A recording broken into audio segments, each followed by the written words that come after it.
Bonjour à tous, on se retrouve sur la chaîne Loisirs et Tests. Aujourd'hui, on va parler robot aspirateur et je vais vous présenter un robot de chez Narwhal, le Freo X10 Pro. Donc, on va déjà passer au déballage. Alors, première chose, on sort un guide rapide d'utilisation avec les QR codes pour télécharger l'application.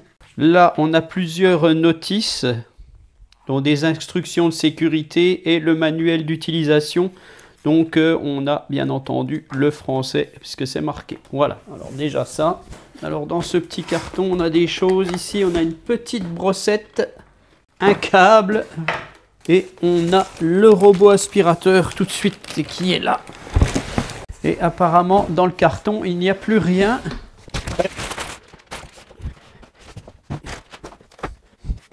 Voilà, donc là, on va sortir ce carton.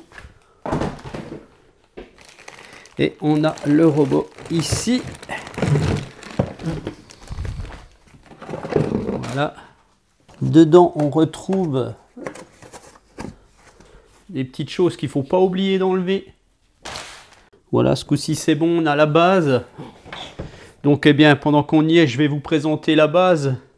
Donc dans cette base, on a encore des mousses qu'il faut enlever. Voilà, il y a plein de choses à décoller. Donc on va retrouver un réservoir ici de ce côté. Un réservoir ici. Donc ça, c'est le réservoir d'eau propre, je suppose. Et là, le réservoir d'eau sale. De ce côté-là, donc il y a des petites choses à enlever aussi, je suppose. On enlève le capot comme ceci, c'est tout simple. On peut enlever ça. Donc c'est un petit capot qui est aimanté. Apparemment, hein. Ici on va devoir mettre probablement un sac. On verra ça après. Voilà, tac, nickel. Donc pour la base, c'est à peu près tout. Donc l'aspirateur en lui-même, on va enlever le plastique. Des petites choses à enlever ici. Voilà, tac. Alors on enlève ça. Voilà, on a une petite mousse à enlever là. Faut pas oublier ça avant de s'en servir. Donc on a un petit réservoir ici. Réservoir interne, je pense qu'il va se remplir tout seul. On a un bouton d'allumage ici, on a tout le système laser ici. Donc on a un petit QR code à scanner pour se connecter au Wi-Fi, hein, pour ajouter l'appareil. Et la petite brosse qu'on avait tout à l'heure, qu'on va remettre ici. Je vais la placer direct. Donc on ne peut pas se tromper, elle a un petit détrompeur. Voilà, tac. Donc ce Narwhal Freo X10 Pro, en fait, eh bien, donc il est équipé d'un capteur radar. Donc ça, vous savez, c'est ces radars qui tournent pour repérer l'environnement. On a un bouton de marche-arrêt et de retour à la base. Donc on retrouve un capteur avant, on retrouve deux capteurs de chaque côté. Donc ce sont des capteurs TOF. Donc un pare-choc qui sert de capteur aussi. Quand on enlève le couvercle, on a donc ce que je vous ai montré ici, donc le réservoir, le double réservoir en fait, puisqu'on peut l'enlever, hein, celui-ci, voilà, tac. On a un bouton de réinitialisation au cas où. Sous le robot, on a un capteur anti-chute, ça c'est très important quand vous arrivez vers les marches d'escalier. Vous avez la petite plaque signalétique de votre robot avec le numéro de série qui est ici. Donc la brosse anti-enchevêtrement qu'on va pouvoir enlever, bien entendu. Hop. C'est une brosse spécifique, elle est conique. Toutes les brosses coniques sont anti-enchevêtrement. Bon, c'est vraiment simple à enlever et à remettre. Donc une petite brossette anti-enchevêtrement aussi. Les deux roues motrices, des petites roues secondaires un petit peu partout là. Et les deux petites brosses de lavage. Donc voilà, ça c'est pour le robot. Ce Freo X10 Pro a une puissance d'aspiration de 11 000 pascal. Donc c'est déjà pas trop mal. Le poids total de l'appareil fera 12 kg. Donc voilà, c'est quand même assez conséquent. Hein, c'est un beau bébé. Donc il faut prévoir quand même de la place pour pouvoir le poser. Qu'il fait environ un peu plus de 40 cm, un peu plus de 46 cm en hauteur. Voilà, et en épaisseur c'est pareil. Hein. Donc voilà. Donc la batterie de 14 volts à 3200 mAh va vous assurer environ 219 minutes de travail. Donc c'est relativement correct, 219 minutes avant d'aller se recharger. Les serpillères dessous ne sont pas rondes, en fait elles sont triangulaires. Et ce système a été fait pour que l'appareil puisse faire parfaitement les bords et les angles. Ce qui n'est pas toujours évident avec un aspirateur rond en fait. Donc l'avantage de ce genre d'appareil, c'est que avec sa station, eh bien, il est complètement autonome. C'est-à-dire que vous n'aurez pas besoin de laver les serpillères. Enfin, quasiment jamais. Bien entendu, il faudra le faire de temps en temps. Une fois que l'aspirateur aura fini son travail, il retournera à sa base. Il va laver ces deux petites serpillères tout seul avec de l'eau chaude. Puis il va les sécher avec de l'air chaud à 45 degrés. Donc ça c'est vraiment sympathique parce que ça rend l'appareil complètement autonome. L'appareil sait aussi gérer le genre de sol que vous avez. C'est-à-dire que si vous avez du carrelage, du lino, des dalles plastiques, du parquet, il adaptera sa puissance par rapport à ce que vous avez comme sol. Il adaptera sa puissance de nettoyage en fonction des déchets au sol. Et il saura reconnaître parfaitement tout ce qui est tapis. Donc, par contre, on va mettre en place le sac qui doit aller là-dedans. Donc je vais télécharger l'application Narwhal et on va mettre en route cet appareil. Voilà, donc l'application s'appelle Narwhal Freo. On accepte, on continue. Pays et langue France, c'est bon. Donc connexion et inscription, bien entendu. Hein, il va falloir créer un compte. Voilà, une fois le compte créé, on va ajouter l'appareil. Donc il faut faire plus. On a tous les appareils qui apparaissent ici. Donc le Freo ISDIX Pro, c'est celui-ci. Tac. Donc il faut bien s'assurer que l'aspirateur soit en marche. Donc s'il est dans la base et que vous avez branché, il se met en marche tout seul. Ou vous activez votre Bluetooth. Voilà, vous voulez sélectionner le Wi-Fi. Connexion de l'appareil au réseau. Voilà, l'appareil dit que c'est connecté. Donc là, c'est en anglais. Je pense qu'on va pouvoir changer la langue. Donc vous avez vu, je ne me suis même pas servi du petit QR code dans l'appareil. Ça s'est fait vraiment tout seul. Donc ce que je vais faire maintenant, je vais voir un petit peu les paramètres. Voilà, langue et voix.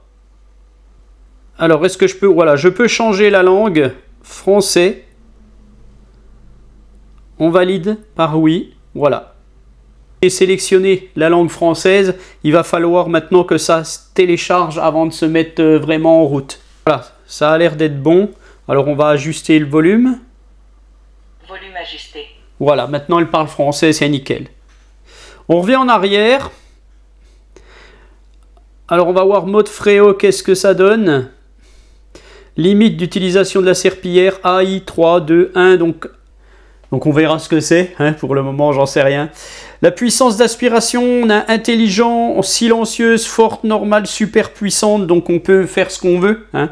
Je pense que si on laisse en mode AI, donc intelligence artificielle, l'appareil gérera tout seul. Mais si vous avez par exemple une pièce où vous voulez que ça aspire vraiment fort, vous pouvez le faire en manuel. Pareil pour l'humidité de la serpillière, donc soit en intelligent, soit en légèrement sec, serpillage humide, normal. Voilà, donc vous pouvez le faire en intelligent puisqu'il va reconnaître les sols.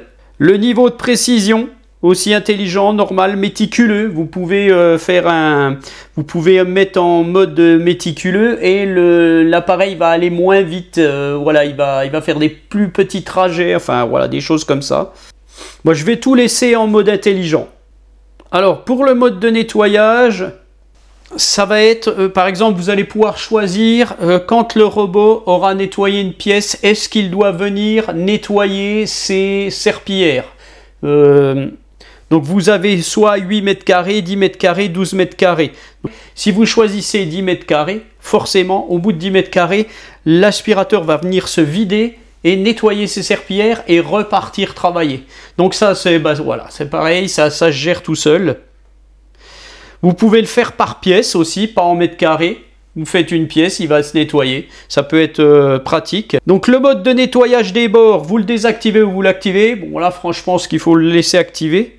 Étendre le tampon de vadrouille. Alors c'est un peu spécial, hein, comme c'est traduit et tout. C'est un peu, voilà, un tampon de vadrouille.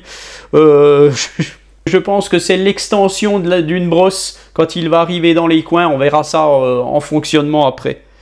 On va tout laisser ça activer. Vous pouvez aussi faire une priorité au nettoyage des tapis. Ah voilà, il y a pas mal de choses à voir. Les généralités. Donc le mode sans escalier. Si vous activez, attention, il ne reconnaîtra plus les escaliers. Là, il risque de tomber. Le verrouillage enfant. Famille avec animaux de compagnie. Donc là, si vous activez ça, eh bien, le robot va ajuster le cycle d'entretien du bac à poussière et du sac à poussière de manière intelligente. Donc ça, je vais le faire, moi, parce que j'ai des animaux. Mode de nettoyage par défaut de la station de base, aspiration, serpillage, aspirer puis passer la serpillière, aspirer, serpillière, vous faites comme vous voulez. Le dépoussiérage automatique, pareil. Mode de collecte des poussières, on fait en puissant pour que ça s'évacue bien de l'aspirateur et que ça aille bien dans le sac. Donc la liste des cartes, pour le moment, il n'y a rien. Donc par contre, ce que je voudrais voir, c'est la version du firmware. Est-ce qu'il y a un firmware à mettre à jour? J'active la mise à jour automatique. Je suis déjà en dernière version, donc il n'y a pas de mise à jour. Maintenant, je prépare ma pièce et on va lancer le mappage de la pièce. Donc là, je passe à la mise en place du sac à poussière. Puis donc là, je vais sortir le plateau pour placer le petit plateau qui est fourni par-dessus. Voilà, on clipse ça dedans. On remet ça en place à l'intérieur. Voilà. Et c'est bon. On remplit le réservoir d'eau propre, on le met en place. Voilà. Voilà, donc à l'aide de l'application, je vais passer au mappage de la pièce. C'est parti. Donc je vais quand même dire oui pour les escaliers. Les tapis, oui. La tâche de nettoyage comprend-elle des tapis? On va dire oui. Ça y est, c'est parti. Veuillez retirer les obstacles du sol et ouvrir les portes des pièces à nettoyer. Donc là, bien entendu, le robot ne va rien laver, ne va rien aspirer. Il va cartographier la pièce, enfin les pièces. Bon, pour le test, je ne le fais pas aller partout. Voilà, donc là, il a repéré des escaliers, il retourne. Donc là, comme je lui avais dit qu'il y avait des animaux, je pense qu'il va faire attention. Bon, c'est plutôt le chat qui fait attention. Voilà, il fait une autre pièce.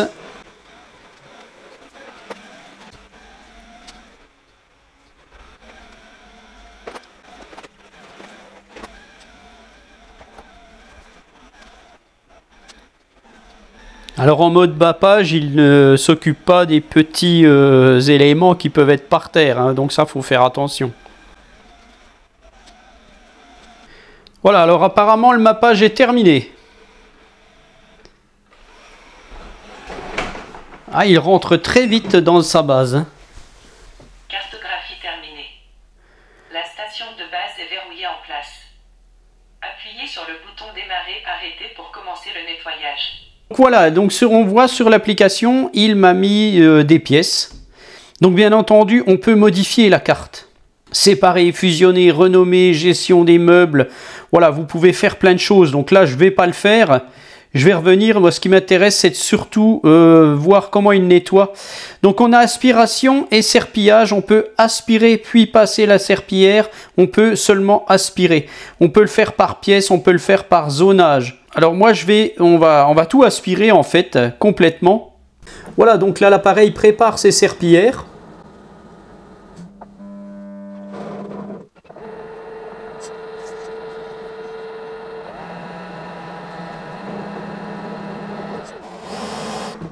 Voilà, c'est parti.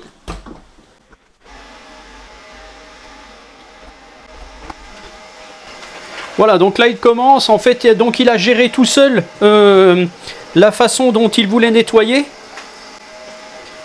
Donc là on voit bien qu'il fait les bords avec ses serpillières triangulaires. Voilà, il passe bien dans les coins, c'est pas mal. Parce que là c'est très difficile hein, pour un aspirateur robot d'aller dans un petit coin comme ça. Hein. Franchement, ça sera quasiment impossible. Ben, il se débrouille pas trop mal. Hein. Alors ce genre de robot avec des patins, des serpillières tournantes en fait sont bien plus efficaces que les petits robots à bas prix qui ont qu'une serpillière plate qui ne bouge pas. Là au moins ça nettoie quoi. Il se déplace très vite je trouve. Alors donc c'est lui qui gère ces zones, qui gère comment nettoyer ces serpillères tout seul. Je le laisse faire en fait. Là, apparemment, là, il a l'air de retourner à la base. Oui, il retourne à la base pour se nettoyer.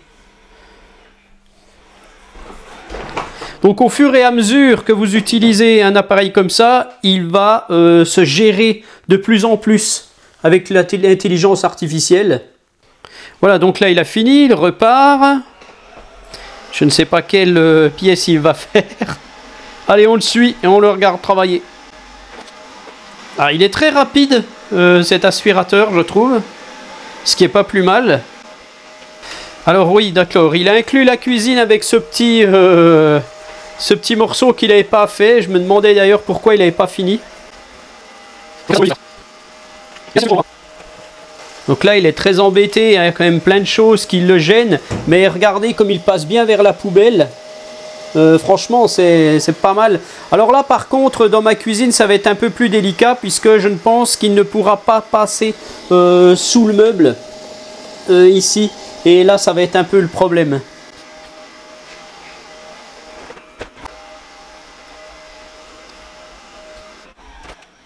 Alors, il retourne déjà se nettoyer. Donc, je trouve que c'est un petit peu de trop. Je vais voir si je peux modifier quand même.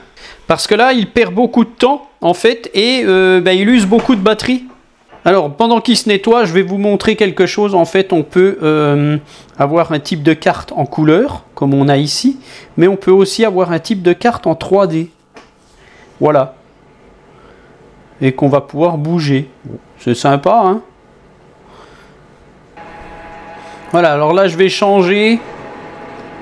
Je vais mettre 12 mètres carrés. Voir ce que ça donne. Je pense qu'il va attaquer la cuisine. Ce coup-ci, oui, c'est parti. Il attaque la cuisine complet. Voilà, donc on voit, il passe bien. Au niveau des plaintes, c'est pas mal.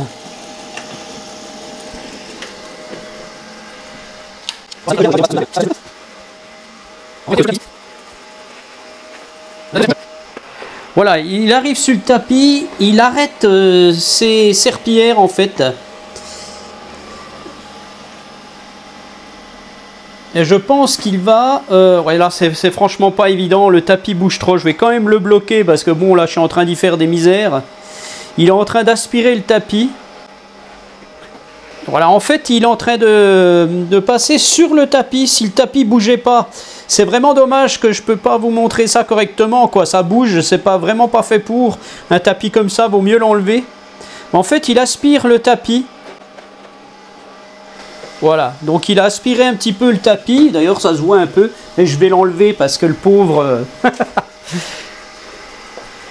Voilà, si vous avez des petits tapis comme ça, je vous conseille pas de les laisser.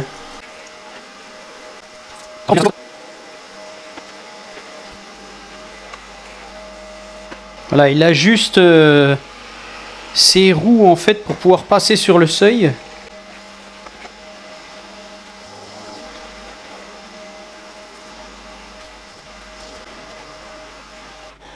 Voilà, donc il a fini. Il va aller de nouveau se nettoyer, je suppose. Il n'a pas pris en compte la souris, le jouet pour les chats. Là, j'ai mis du riz et du sirop. Donc ça a l'air d'être pas mal. Ah, il va passer en plein dessus. Attention. Ah ouais, quand même. Ouais, franchement, bien joué là. Hein. Bien joué. Hein. Alors, il a laissé un petit peu de riz ici. Mais voilà. Hein. Par contre, en termes de nettoyage, voilà, et à mon avis, il va falloir... je ne sais pas s'il repassera. Voilà, donc là, il repart se laver ses serpillères. Donc là, ce que je vais faire, je vais lui changer le mode d'aspiration. Je vais mettre une aspiration forte. Humidité de la serpillière, je vais laisser comme ça. On va mettre un niveau de précision méticuleux. On va voir ce que ça donne.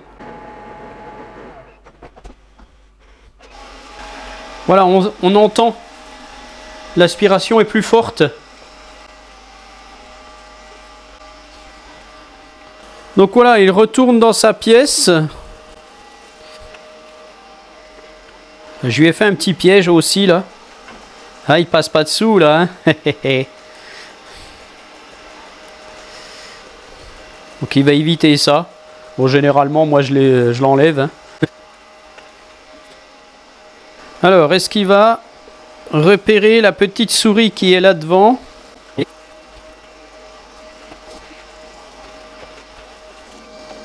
Il se lève pour aller sur le socle.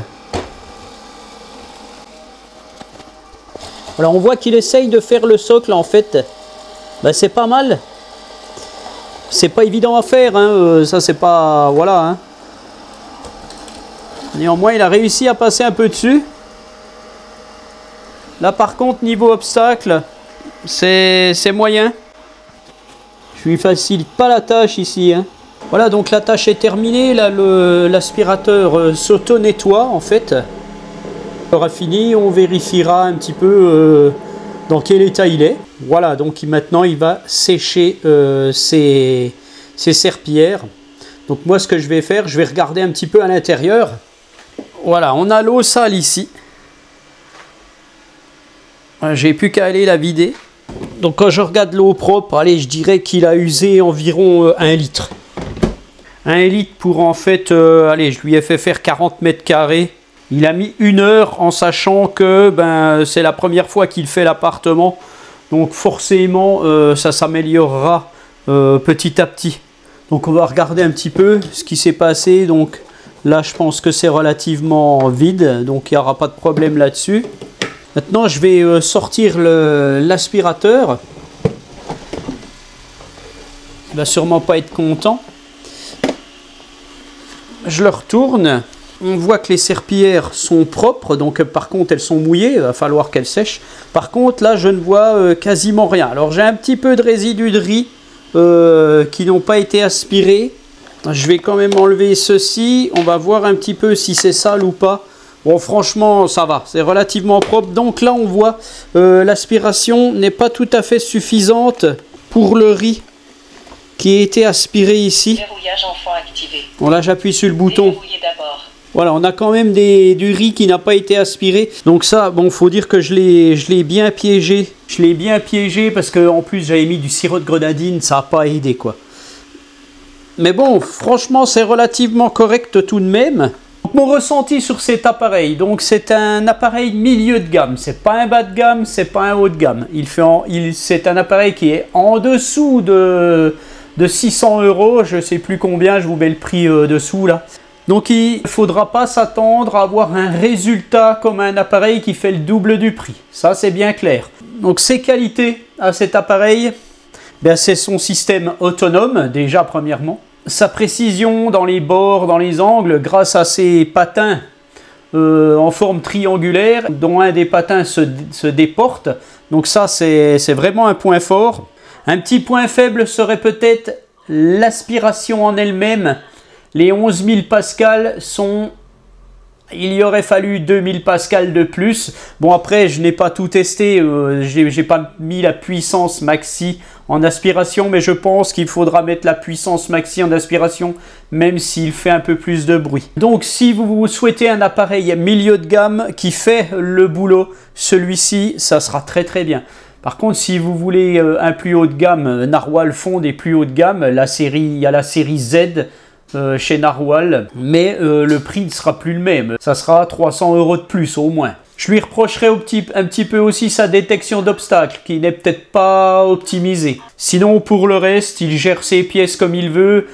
Tout ça peut se modifier, il n'y a pas de souci. Moi, je l'ai utilisé qu'une fois ici pour ce test.